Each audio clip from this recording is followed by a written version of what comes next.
c'est un message que dans les assemblées, on ne prêche pas. Parce qu'en fait, comme on veut remplir les assemblées, on veut remplir les bancs, en fait, on va donner un message de compromission. On ne va pas vouloir faire peur aux gens pour que les gens ne partent pas. Mais un élu n'a pas peur d'être frappé par la parole. Rappelez-vous, dans Jean chapitre 6, ils vont dire, ces paroles sont trop dures, mais qui peut les entendre? Et Jésus va dire, mais vous ne voulez pas partir? Et Pierre va dire, à qui irons-nous? Tu as les paroles de la vie éternelle.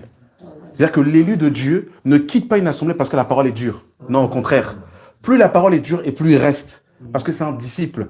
Parce qu'il sait que pour être sanctifié, il a besoin de la parole de Dieu. Sanctifie-les par ta parole est la vérité.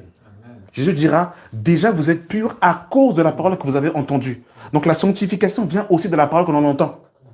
En fait, quand tu entends la parole, ça te nettoie, ça te purifie. Ça enlève en fait, en gros, les traces du vieil homme dans ta vie afin que tu marches en nouveauté de vie. Et c'est toi qui dois te purifier. Donc il faut que tu entendes la vraie parole, le vrai message. Donc il n'y a pas de caresse. Même si l'assemblée se vide, vous vous rappelez, hein, il y a encore 2 mois, l'assemblée était remplie. Gloire soit rendue au Seigneur. On ne change pas le message. Mais j'ai foi que ceux qui sont véritablement de Dieu reviendront. C'est bon aussi qu'ils passent par là. Comme ça aussi, il doit faire le choix entre le bien et le mal. Amen. Amen. Et vous avez vu qu'il y a des assemblées où on ne va pas dire la parole de Dieu. Tu es mal habillé, on va te dire c'est pas grave, tu es sauvé. Tu vis dans le copinage, on va te dire c'est pas grave. Si tu vis dans le copinage et tu meurs comme ça, tu vas en enfer. Ça, c'est la parole de Dieu. Si tu es mal habillé et que tu ne veux pas changer ta tenue vestimentaire, tu ne vas pas au ciel. C'est dur, mais c'est la parole de Dieu. Que le Seigneur nous aide.